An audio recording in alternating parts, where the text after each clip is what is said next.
Hey, everybody. Welcome to a wonderful episode of We Live in Color. Now, before we begin, my name's Deaunte.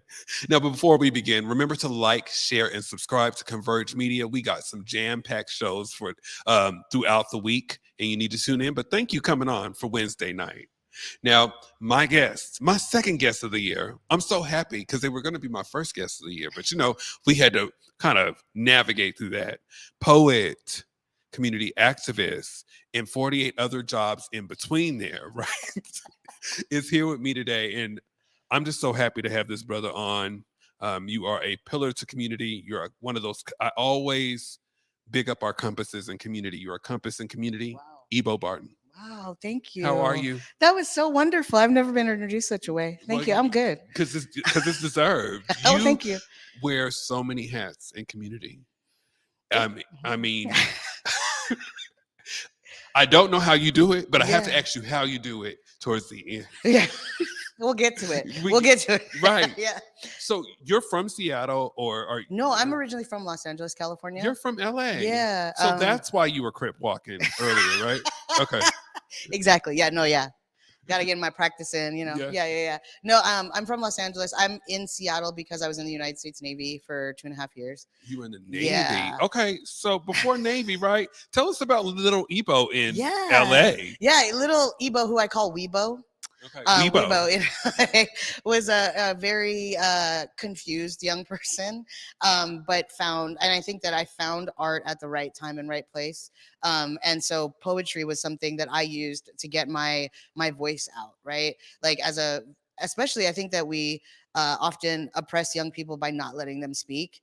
And so this was my way to speak out loud. And even though this notebook was like in my mattress, between my mattress or whatever, like that was my opportunity to say something. And it always became this valuable resource that I had. So poetry. So how old were you when you first started doing poems? So the first poem I wrote, I can't say that I was like in practice, but like the first poem I wrote, I was 6 years old. And I took a street that I remembered how to spell and like made it into a person. That's what I remember about it. You remember it? Any piece of it? Okay. I know the street was called Sherman Way, and I decided that Sherman was a person and Way was a person. That's what I remember. Sherman Way, Heyday, Gay Day. A. Yeah. Right. Yeah. That sounds classic. Yeah. It sounds like. So, did you have a big family in LA? I mean, I would say a pretty like moderate amount of folks, but in the way that brown people do, like my uncle's next door, and like my grandmother lives with us, and like it was that kind of energy of there was family around all the time, even though there weren't many of us around. Were any of them into poetry or writing like yourself? No. You just laughed at me. I think like I'm the annoying artist family member that's like, you want to hear something? Let me show you something. Let me that energy. And so, but I was told that my grandfather was a poet and that he used to force our family members to sit and listen to his poetry in the kitchen. So maybe that's the energy I'm getting. Hey, ancestors. Right. And here you are. Right. Yeah. So you went throughout high school. You ended up choosing the Navy. What was like? Can we talk about high school? What was that? Was it giving good? It was. I don't think it was giving good. I still had some obstacles of learning who I was. Constantly living in the shadows of siblings or cousins or whatever. And so I feel like the Navy. I think that I was sort of this.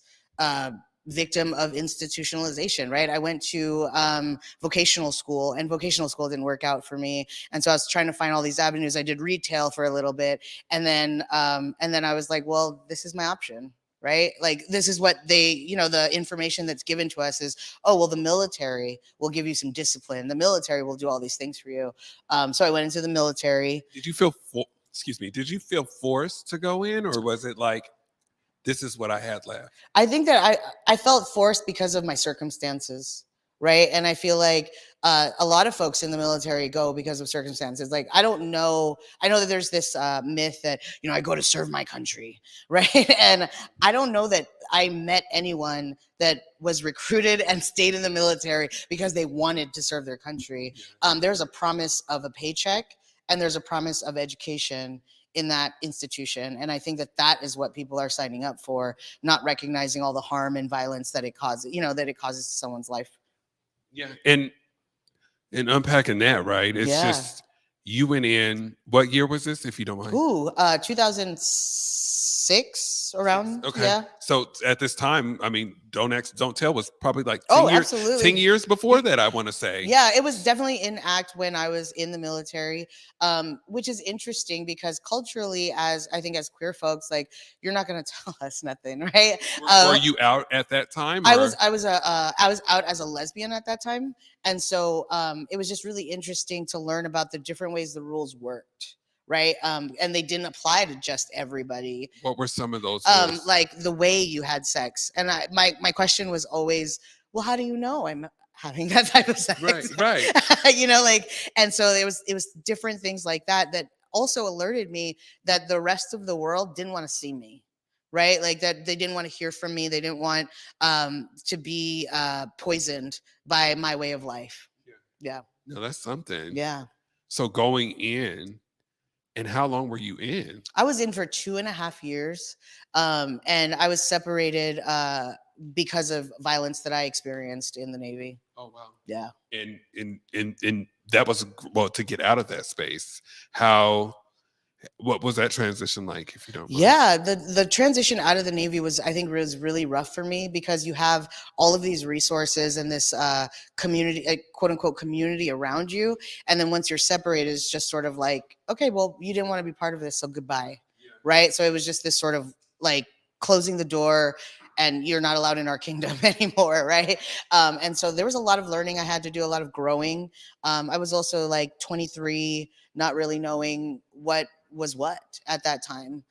So being in a new place, I think, activated this sense of survival for me. That was like, let me find community, let me find my people.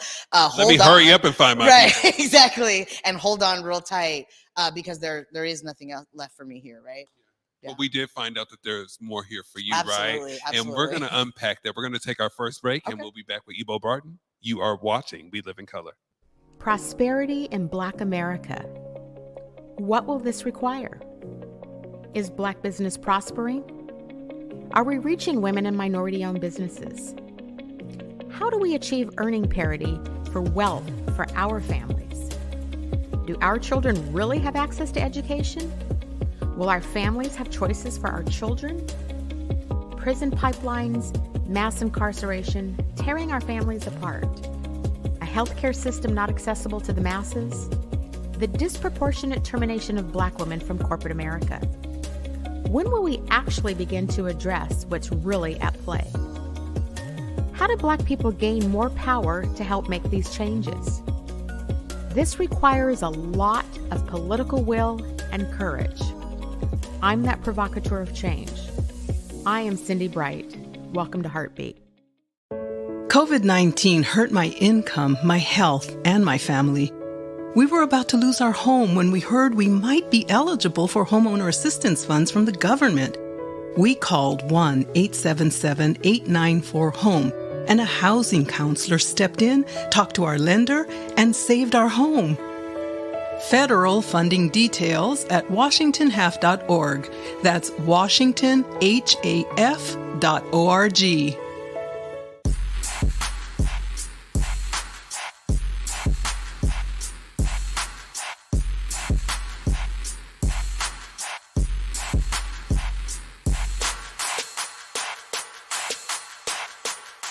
Hey. He is over here dancing, y'all. Welcome back to We Live in Color. I'm here with Ebo Barton. Hi. We were just talking about transitioning, right?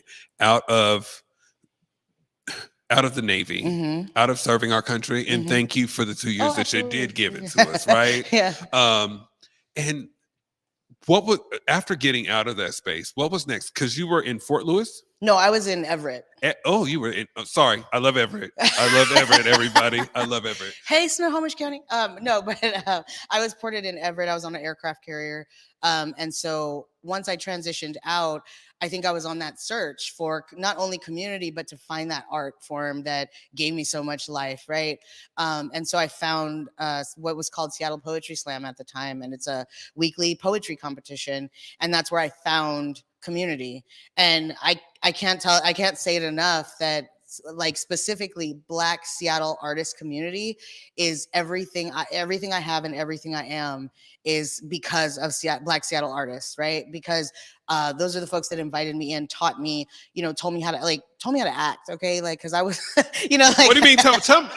Let's unpack that. We're going to be doing a lot of unpacking. Right. How to act. How were you acting? No.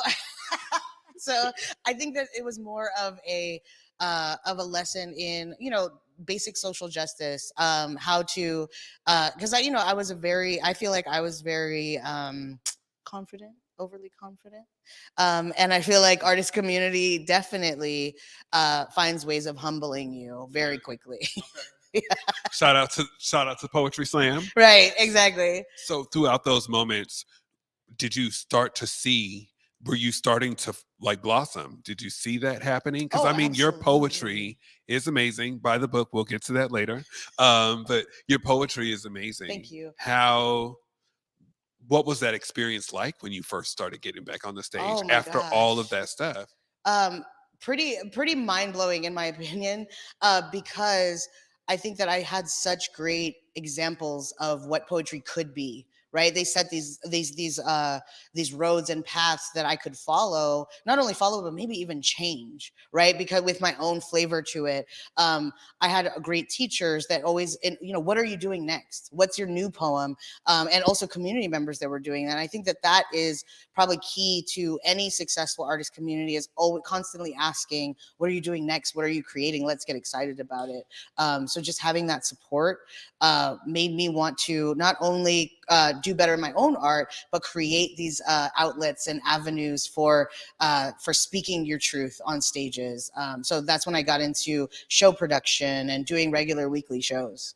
See, and what is your most memorable show production? Ooh, I think my most memorable, because of how much work it was, it was called Rising Up, and it was a play production that centered a Black trans woman living in Seattle in a queer co-op house of BIPOC folks. And I had a co-writer, and we sort of wrote the framework, but it was really when we casted the actors in it that we were able to change it, making come to life. So the actors were a very large part of how the actual story played out. Okay. Yeah. Amazing. So shout out to all of them. Anybody you want to shout out? Scarlett. Okay. Yeah, Scarlett, who's in Olympia now, like incredible actress and poet and performer, and just brought so much life to the main character. Yeah. Okay. Shout out Scarlett. So when you were out here on the Seattle scene, were you still living in Everett, or did you move? When did you come to the town? I think that so I stayed in Everett for like another year after I was separated, and then came into Seattle, and I was living right in the middle of Capitol Hill when people could afford that. And so, so I came in to very grunge Seattle. When there was a Taco Bell still on Broadway. Shout out to the Taco Bell. Right. Used to be a KFC, I believe. Oh, was it? I didn't even know that part. See, so I wasn't there that long. I wasn't here that long. But yeah, so right in the neighborhood. So being able to make those connections and being in community and going to events because it was all local was like the most exciting part, right? Of being that beginner artist. Yeah. Okay. See, and throughout the spaces, like we used to have a really, I say a heavier poetry space. Yeah. And I just see it now blossoming. And because of people like yourself, I definitely remember coming back home and everyone just like, hey, he got it.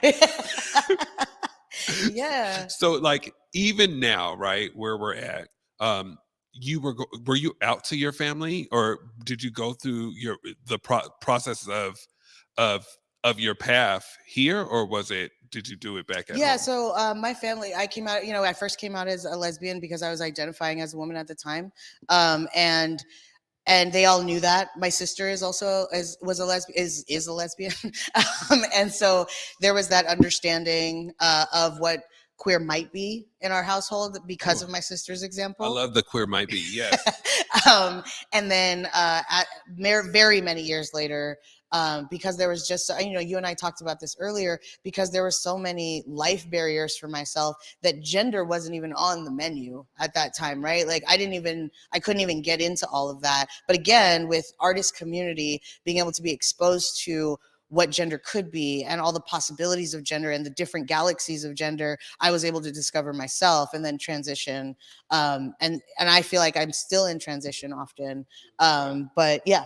Yeah, and throughout that space, because you're Black and Filipino, right? Yeah. Was it harder, like in communities? Because I've heard things, Yeah. especially with some of my community members that have been our community members that have been impacted from Filipino community. Yeah. What was that like for you, if you don't mind me asking? Yeah, I think growing up in predominantly Filipino and Catholic households, there's just a how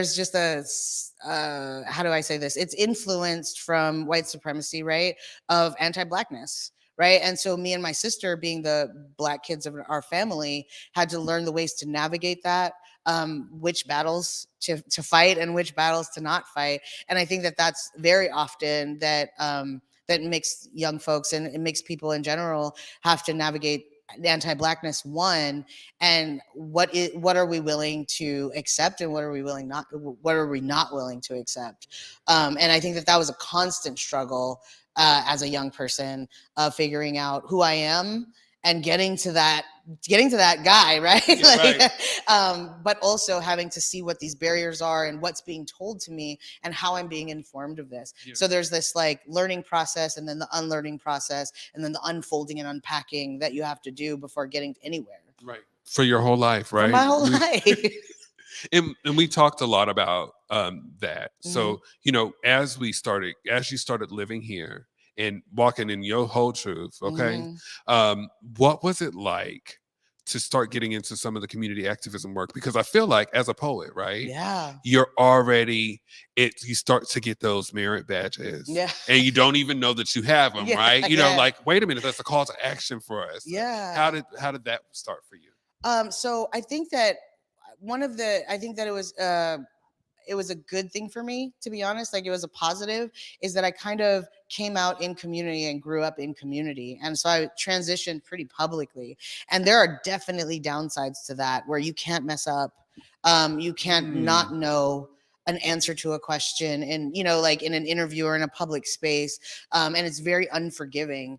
And so, but on the other side of it is that I'm so well taken care of by my gender diverse community members, because now they see me out there and is like, you're doing this and we got to make sure you're good.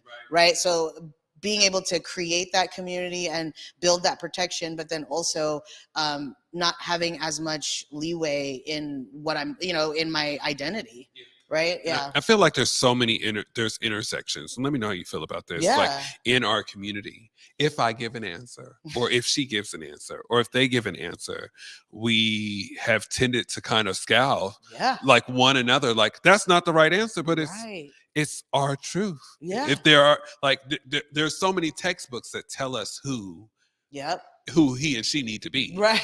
But not he, she, or they. Right. But we are all walking in our truth. And I guess, has that ever, how often, like since you've known that that's happened to other community members and even yourself, how are you treating our younger community members? Yeah, so I think that one of the things that a lot of activists are saying that is totally true is that there is no identity that's a monolith, right? Like we can't say because you said that all Black men are this way. Yeah. Right. And that's what I try to do often, is that I'm one mixed trans poet. And so my experience is very specific. Yeah. And I've had a lot of opportunity and a lot of privilege that has informed a lot of that. So you can't take my experience and then, just be like, okay, well, John, Joe, and, Sterling also have this experience as well. Right. I've never heard Sterling, but whoever Sterling is, we are after you. Yeah, we know that you're not like me, Sterling. Yeah. Right. I definitely have to ask you some questions about the pandemic, because I feel like that was just another metamorphosis of all community members. But we're going to unpack that after this break. You are watching We Live in Color.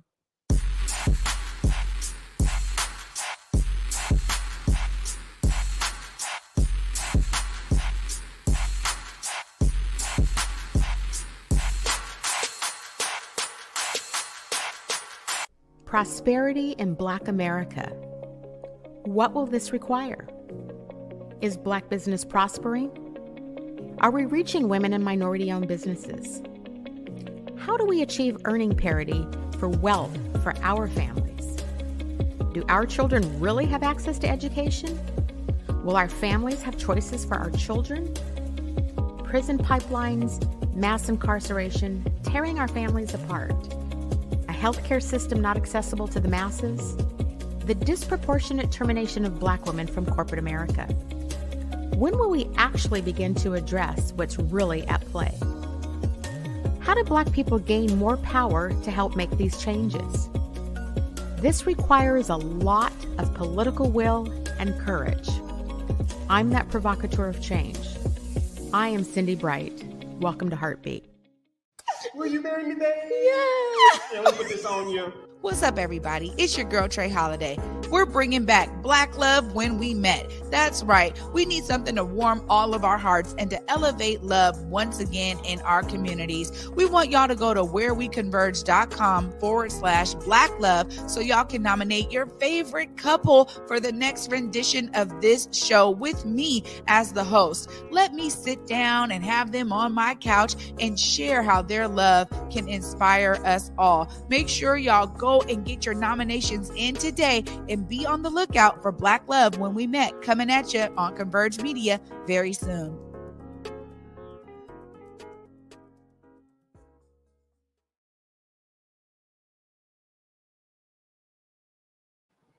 And we're back with We Live in Color. I'm here with poetry activists, Wow. Blacktivists. Do we say it like that? Yeah, I wanted to do it. I felt like I had hair. That's all. Okay, got it. Ebo Barton here, and I love the work that you do. Thank you. I know that you have constantly worked tirelessly in this community to educate and protect all of community members. But I have to ask, what was it like during the pandemic? Oh, the pandemic was rough. I feel like, but I also think that what it did, one of the beneficial things, and something I talked with a lot of my community members about, is that it unveiled how incredibly terrible all of the systems are, right? And so now folks are trying to act on it. There are certain ways in which that's failing in a lot of ways, like the government continues to fail us. But I also think that it brought this opportunity to talk about it. Why is it failing? Why are you not reaching certain communities? Why are you favoring other communities instead of others? Because it just revealed all of this, especially with the, and I feel like we talk about this all the time, the uprisings that happened in that summer. Where it sort of began with that was like, we need certain things that you're not providing, and this is what we want, versus you're going to tell us what you're going to give us. Yeah, and that is part of one of the main reasons why we started We Live in Color, because it was a conversation where we wanted to make sure community had a safe access, absolutely, and not felt tokenized. Did you ever experience that during that space? Oh, all day, all the time, right? And I think that as folks are learning more about transgender bodies and transgender identities, they so badly want that. And so like the tokenization comes, oh, well, you're Black and trans and mixed and you're an artist, check mark box, like check all the boxes, come talk here, come sit here, and not really want my opinions, or not really want my actions, or not really want my community members as the other part. You just wanted to check all the boxes so that you can feel that you represented something. Yeah. And what did you do for self-care through that? Because I don't know about you, but I was wore out. I've had very many conversations about that. And it was also a challenge to look within myself, but I want to know, how did you navigate through that? I think a lot of self-soothing activities. So, I'll watch a sitcom I've seen 10 million times. Give me a sitcom. Okay. Just give me one sitcom. What sitcom did you watch? I just want to know. I will say, it's not the most favorable of sitcoms, but it is Noise. Okay. It's The Office. And I know, I'm aware. I'm aware of my flaws. Okay. But it was Noise to be able to just, turn your brain off and not, it's just random stuff happening in an office, to allow me to get out of the news space, to get out of the current events and what's happening now and what you need to do about it space, and get off social media as well. Something boring and, that's not going to really invite me into it. Yeah, I feel it. Yeah. I mean, it kind of would feel like you're at work if you're kind of watching it during the Yeah. pandemic, because it's like, oh, I can't go out inside, but I don't have to like respond to them either, right? And I think that's a big part of my self-soothing is not having to respond. yeah. Yeah. And but you responded to community. And there were so many things that you did. Like I could go back a year before that. You wrote your book. Actually, your book was released. My book was released during the pandemic. Okay. Written a little bit before that, obviously. What was that like? What's the name of the book? So the book is Insubordinate. It was released in 2020. And it's honestly sort of this exploration through poetry of my experience as a transgender person of color in the nonprofit sector, and sort of those experiences that happen within the nonprofit sector, how I'm erased or invisibilized or made into a villain, and how I navigate that. Yeah. Made into a villain. What can you unpack that? Absolutely. I think that often, so I'm struggling with, I had to live my life being seen as a woman for so many years, specifically as a Black woman. And now as I transition and appear more male, I'm being seen as a Black man out in the world. And that drastically changes how people see you. And while I was made into a villain in the way I had to live my life, even now, there's a different way in which that's happening. I'm an angry Black man, or I'm just creating this for, some kind of attention or whatever the case may be. So it's really interesting to slip through that wrinkle of privilege and be seen and treated as a Black man. And while also experiencing all the violent and offensive ways in which we view Black men. Yeah. And I think that, and you said something too about privilege, right? As a homosexual Black male, right? We have been told, and I think I've also been privy to this, right? Of the privilege that we have when we're talking about access for care in public safety. There's always a conversation that sits with queer men, and not really sit with the advocacy for trans men. How do we do a better job with making sure that we're giving community all the access? Yeah, I think that one of the main ways is educating yourself and then talking about it, right? Is that when you're in those spaces and you see those things, say something. If it's excluding our bodies, say something.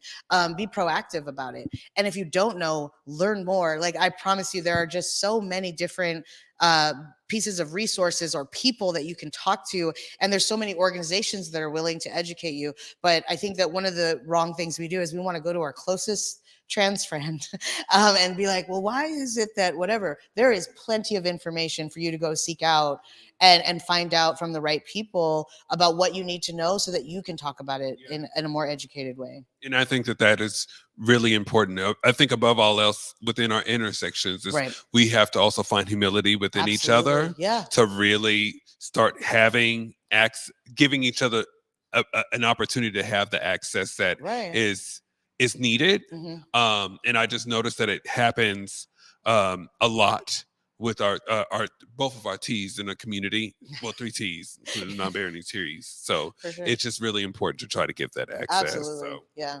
And now, what are some of the things that you're doing now? Yeah, so I'm the Director of Housing Services at Lavender Rights Project.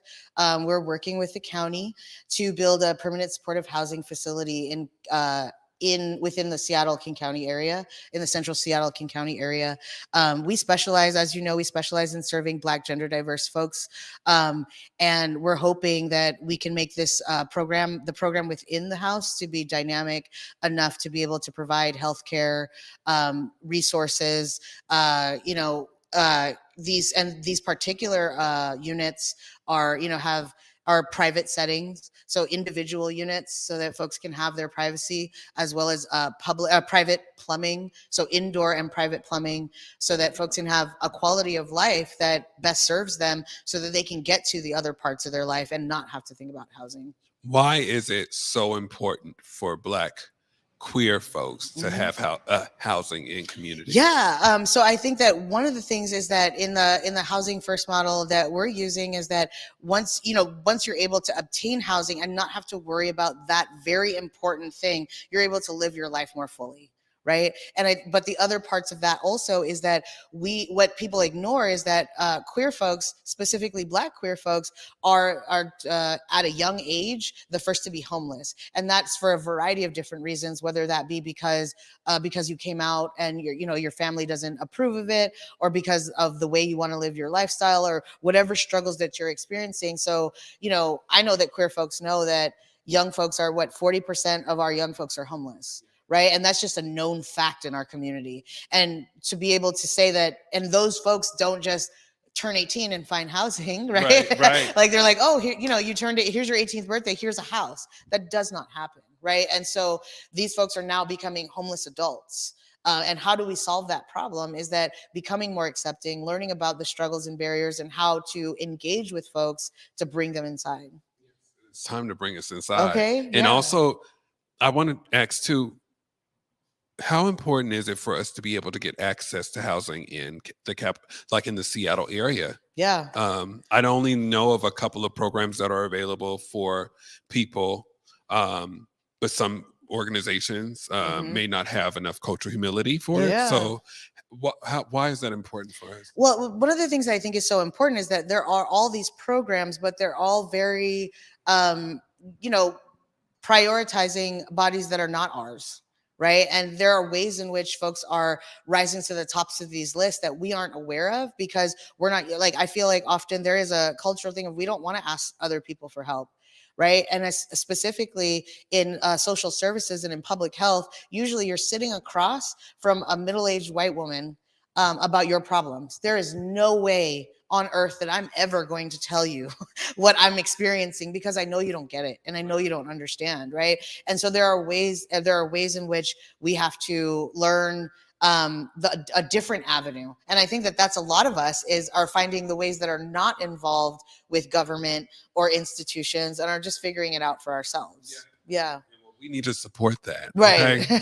So if you guys are online, y'all make sure y'all check out Lavender Rights Project, and also look into housing. Yeah. Because we still need support. It's under the Housing Justice tab. Okay. On lavenderrightsproject.org. Housing Justice tab under lavenderrightsproject.org. Okay. Yeah, And we're going to take one more break, and we will be back with We Live in Color. I love your gas. Thanks, Ebo. I appreciate you. Prosperity in Black America. What will this require? Is Black business prospering? Are we reaching women and minority-owned businesses? How do we achieve earning parity for wealth for our families? Do our children really have access to education? Will our families have choices for our children? Prison pipelines, mass incarceration, tearing our families apart. A healthcare system not accessible to the masses.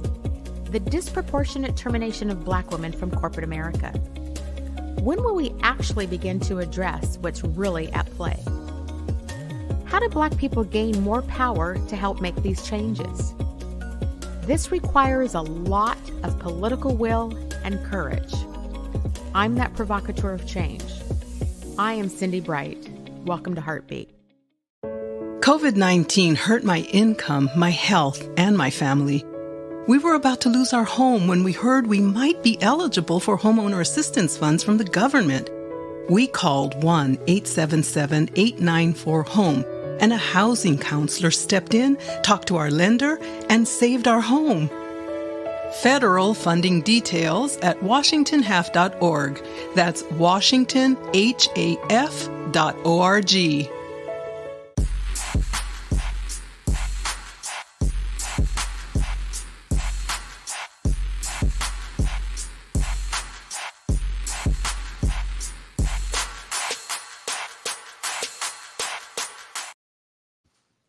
And we're back. I'm sorry, I just seen that flyer for that mixer. Base a shout out. I will be at that mixer. It's next week. Okay, but we are here with Ebo. I'm just so happy. I think this is the most energetic I've been in a while. You know, Yes. thank you. Yes. You make a brother feel relaxed. Oh my goodness, I love it. You should hire me. I'll just hang Look, out with you all day. Look, we need it.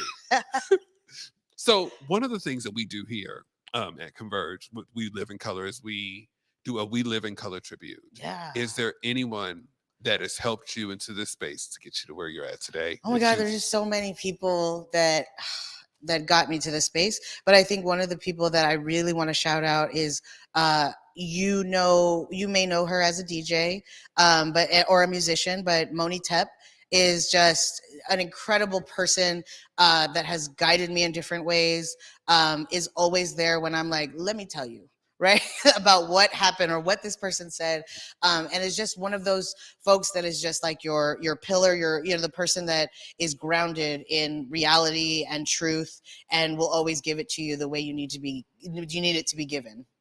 Yeah, you better give what needs to be given, okay. Moni Tep. Oh my God, we appreciate her. Yes. I have to just give a special shout out today just for a good friend of mine, Castile Hightower. I love you. I didn't get a chance to give you a call last night, but I love the work that you do. She was previously a guest on here, and cool. just continue to walk in your truth, and we love you so much. I don't know who that is, but you gonna find out, because yes. she is 2023 is gonna be about Come on, she. Okay, let's go. But in the meantime, I do want to ask you, for a poem. Can you give me one? Do I do poem? No, I'll do a poem. Yeah, I do. You want me to stay? Can I stand up? You can stand up. Is this on? Can we see? Yeah. Okay. Cool. Yeah. Do I need this? Yeah, you're gonna need that. I need this. Okay, cool. I'm not usually okay. I got this. All right. So I'm gonna do a poem that I often do, and it's inspired by Beyonce, because who's not inspired by Beyonce? But yeah, so I'm gonna do that poem. When I first came out to my mother, her first reaction was to comment on the volume of my voice when I said transgender, as if being myself in public wasn't already loud. I lowered my voice. Do you reach adulthood when your parents' reactions to your unblossoming start to sound hollow like an empty cage? When you look into a mirror and discover you are the only and ugliest salvation your family ever inherited? Do you reach full-grown adulthood when your reflection rejects you in your second language? The language you kept safe in your back pocket is an exhausted compass that only points towards the ocean. What about respect for my elders means mute myself? Are you still an adult if you just want to go home? I learned that being free isn't what everyone wants, especially if you find custody convenient. And I know that you think my gender makes you angry, that your gods did not die for this, but the truth is, my gender binds you to fear, uncovers your discomfort from seeing the rapture of my reach, these bare wrists. What about my freedom scares you? I named myself Ebo to worship the slave rebellion that drowned their captors, rose into the sky, turned into birds, and flew back home. Why would you deny me this worship? Why would you keep this story trapped in a book? And don't mistake me for fearless. It's taken me a whole lifetime to get back home, but I'm still willing to come back for you if you want to come. Jaden Smith's skirt, Billy Porter's entire wardrobe, Lizzo's exposed thong, Monroe Bergdorf's middle finger, Zaya Wade, Harriet Tubman, my beard, my pronouns, my lips blossoming on a shoulder blade. We are the efflorescence of eternal emancipation. Come with us. Before I leave, tell my mother I've uninstalled the whisper in my authentic. If you don't want to untie the knots of shame, trying to convince you compromises the wind, cradling my wings, so stay in bliss. But ask yourself, are you free, or are you conditioned to this captivity? Whatever the answer is, please let me live. I just want to go home. Thank you. Thank you. That was amazing. Thank you. I just want another one. Okay, no, I'm not even going to do that to you. The whole catalog. Yes. The whole catalog.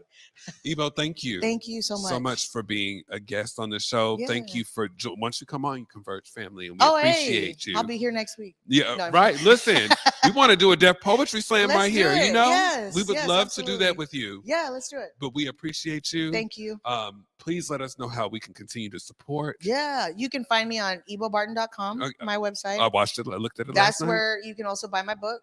Okay. You can also follow me on Instagram, TikTok, and Facebook. And I don't do Twitter no more because What's wrong with Twitter? Because of Elon, the whole yeah. We're not doing that. But at Ebo Barton. So yeah. Well, I will see you soon, and we appreciate you so much. Thank you. I appreciate you. And thank you, community, for watching another wonderful episode of We Live in Color. Next week, we will have the Empress herself, Lady Chablis, right here on We Live in Color. Stay tuned, and I will see y'all next week.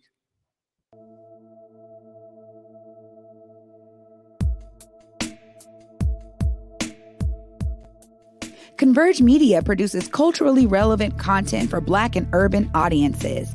Our coverage is raw, transparent, and objective, praised by community leaders, government officials, and residents. Support Converge Media today via Venmo, Cash App, or PayPal at Converge Media.